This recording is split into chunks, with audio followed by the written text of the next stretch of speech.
sa February. 500,000 multiply kay 50%, that would be equivalent to 250,000 also. So, meaning, kapag pinagsama mo yung 250,000 na yun sa January at February, it is equivalent to the original price ng kama, which is 500,000. Nagigets po? Ayun po yun. So, you just have to multiply it to the percentage given sa bawat month. Ma'am, paano po kuhanin yung percentage? Kukuhanin sa percentage using division. For example, 50%. Para maging decimal places ito, gagawin pong 50% divided by 100%. That is equivalent to 0.5. Very good. Okay, if you want to try, pwede mo po itong try. Halimbawa, may nagbebenta sa inyo ng upuan worth 150,000 pesos. Sinabi sa'yo na hulog-hulugan mo na lang.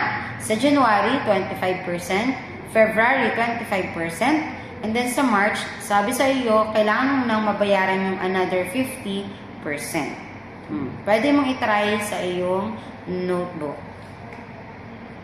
Okay, next.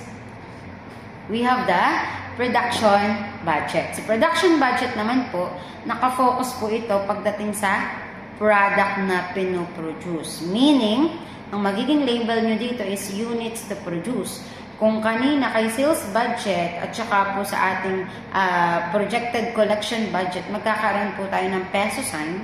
Meanwhile, when we're talking about product, of course, units to be sold or units to be produced ang kailangan maging label. Huwag kakalimutan yan. Let's say, ito po ang magiging formula niyan. Units to produce is equivalent to the expected sales plus desired ending inventory minus beginning inventory. Ma'am, paano namin malalaman na dapat yung amount na yon sa problem para kay ending inventory at kay beginning inventory? Mabilis lang. Kapag ending inventory, automatic makikita mo sa problem, left o kaya naman at the end. Ayan po ang dalawang tatandaan para ma-identify nyo agad na ito ay para kay ending inventory. How about beginning inventory? Makikita nyo lagi yan kapag nasa word ay had or have, already, or may word na stock. Pag sinabing stock kasi, umpisa pa lang nandoon na, hindi pa po nagagalaw. Kaya hindi nyo pwedeng ipag-interchange yan. Kasi kapag napagpalit nyo yung value, automatic mamamali po yung sagot nyo na units to produce. Naintindihan? Okay, if you want to try, you can have this kind of problem. Listen carefully. If you expect to sell 2,000 units, and wanted to have 500 units left at the end of the month and already have 150 units in stock, what would be your production requirement? You can try that in your notebook. Next, we have the projected financial statement. If you still remember our discussion in FABM, the SFP or what is so-called Statement of Financial Position, dyan po makikita kung ano yung katatayuan ng isang business. Labog ba yan sa utang? Mas marami ba yung assets niyan compare kay liabilities? Balance ba si assets o kay liabilities? O kaya ka naman kay owner's equity? Dapat po ay balance yan. If you still remember, A is equals to L plus E or si Ale, dapat balance. Ayun lang po. But since ito po ay natatakal natin sa FABM, you can just take note of it, pero yung summative test nyo po magiging nasa FABM2 na lang po dahil gagawa din kayo doon ng SFP or balance sheet na tinatawag. Ano? Even the SCI or Statement of Comprehensive Income. So, ayoko naman na magdoble-doble pa kayo ng paggawa, especially summative natin. So, sa FABM2 na lang po natin ilalagay. Take note of that. Okay, next, we have this projected cash flow statement. Ito naman ang pinakamadali kasi namomonitor lang naman niya yung in and out po ng resources ng isang company. Paano po yan? after nyo pong makuha yung mga, yung mismong capital nyo, kailangan tinitake note nyo rin po yung mga gastos para sa operation. And then, ililess nyo po yung mga expenses. Meaning, yung mga papasok dyan, that would be your income. Yung mga palabas dyan, that would be your expenses. Ngayon, kapag puro papasok ang pera, meaning hindi po tumutubo ang pera nyo. Okay? Kasi puro papasok, hindi yan nagiging working capital eh. Ngayon naman, kapag puro palabas lang ng palabas ang pera, that would be considered as expenses. Ibig sabihin, masyado magastos yung company nyo or business nyo. It should be balance. Kailangan balance si cash in, balance din po si cash out. Always remember that. Naintindihan po? Okay, very good. Now, let's proceed to the working capital management. This is a new topic but still under pa rin po kay financial tools or assessment. Next, it helps businesses run their day-to-day operations. O, dun pa lang sa day-to-day operations, alam nyo na. Kaya nga po nung sa business marketing nyo, we have this so-called business operations expenses or operating expenses na tinatawag. Hindi po kasi tatakbo ang isang businesses kung hindi po talaga maglalabas ng resources para makapag-produce ng product. Paano ka magpo-produce ng product kung wala kang gagastusin? Kung hindi ka mag-i-invest. For example, nagbebenta ka ng mga waffles. Ngayon, ayaw mo maglabas ng pera para bumili ng waffle maker. How will you create that kind of product if hindi ka mag-i-invest sa isang equipment na kailangan? Okay? Always remember na ang katabi or kakambal ng pagkakaroon ng different products, pag-i-invest din yan sa mga kailangang gamitin. So, working capital po ang tawag kapag yung capital or yung cash na yun or pera na ginagamit natin ay para po yan sa ating businesses or operations. Okay? So, we have these three key components, the cash, accounts receivable, and inventory.